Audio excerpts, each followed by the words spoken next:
All right, buckle up, everyone. You can see from that video right there, it has been a busy, busy day when it comes to weather. Take a look at this incredible video. This is coming from Antelope Island State Park.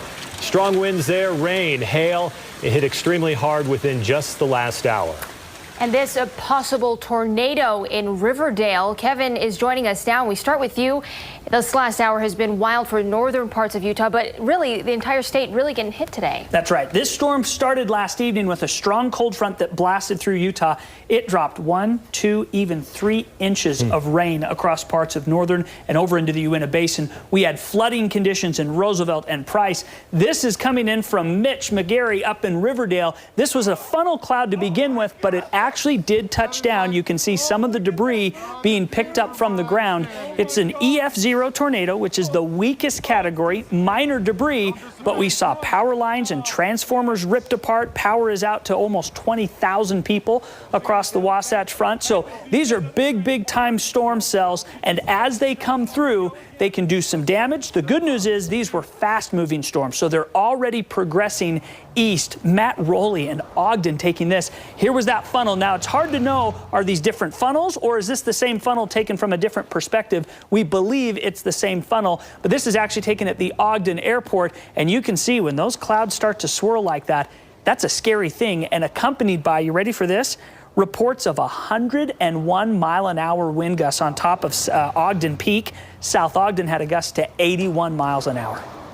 All right, we still have some more video we want to show you here. This is actually coming out of Riverdale here from David T. and Jerry G. And Kevin, correct me if I'm wrong, this is probably the same system that we've been looking at. Maybe off in the distance, you can see that funnel cloud as it's making its way to the ground. You know, as we see some of the video here, it seems like there's almost, you talk about how weak it is, there's almost a separation to where it looks like it's about to drop to the ground, and then there's a disconnect from the ground, actually some wind coming from the ground as well. I don't know, it's hard to see it actually touching ground. Right, as we classify tornadoes, the National Weather Service has a responsibility to do that, and they did classify this as a weak EF0 tornado. And what happens is the funnel comes down, but when you actually start to get debris or draw from the bottom, that's where you technically will cross over to the from the funnel cloud to the tornado. But really, all over northern Utah, this thing was crazy. Out at Antelope State Park, you saw that we had 70 to 80-mile-an-hour winds. It wasn't just the rain, it was the hail, and this thing opened up. Jeff Norris in Ogden showing leaves coming out of the tree. Storm drains overwhelmed with the hail that comes in, makes it look like snow. The visibility was reduced, and it came in with such fury that folks just were just taken aback by how fast and strong, literally from 20 minutes before, there was sunshine out. Right. And then all of a sudden you look to the west and you saw this big wall cloud come running in, and it just plastered the Wasatch. And we have had no shortage of people sending us pictures, videos, as we see here. But what is important for people to know, especially northern Utah here? The good news is the main core of this storm is pushing east. It's over Bear Lake right now, and it will exit. But it opens the door to what we've been talking about for the last 2 days. Heavy rain, valley rain, and cold temperatures, mountain snow that will pick up this afternoon and evening, and then continue through the day. This is really just the leading edge of what's been a very active day, and we can't emphasize enough, this was just the northern part of the storm. Remember, we've got 2 to 3 feet of rainwater in basements throughout Roosevelt and down into Duchesne and into Price.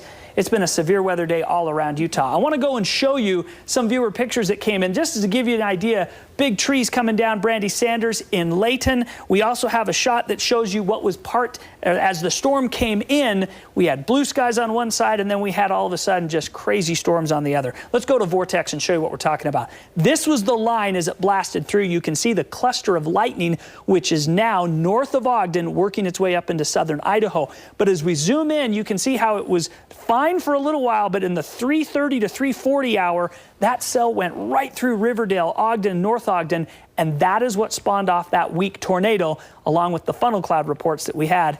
It just went crazy. Now, as we look at what's happening right now, storms, they're out there, they're spotty. We've got some of the mountains east of Provo and Payson right now, and as we work north along the Wasatch, a strong cluster that's now right up over the mountains east of Lehigh. So this is right up over the Suncrest area, approaching over towards Draper and to the Sandy area.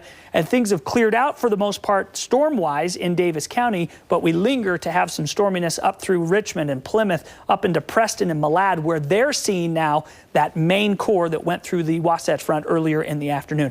Coming up in the forecast, we're going to show you more flooding coming in out of Roosevelt that happened earlier today. We'll talk about what's next for us in this storm. When will these showers pick up? How much snow we're going to get in the mountains? And do we have any more funnel clouds or tornadoes in the works? It's been a crazy day. Yeah, be careful what you wish for. We've been wanting rain for a long time, and when you ask for it, sometimes beggars can't be choosers, right? It came, and it came in a big way today, and will continue tonight and tomorrow. All right, Kevin, thank you.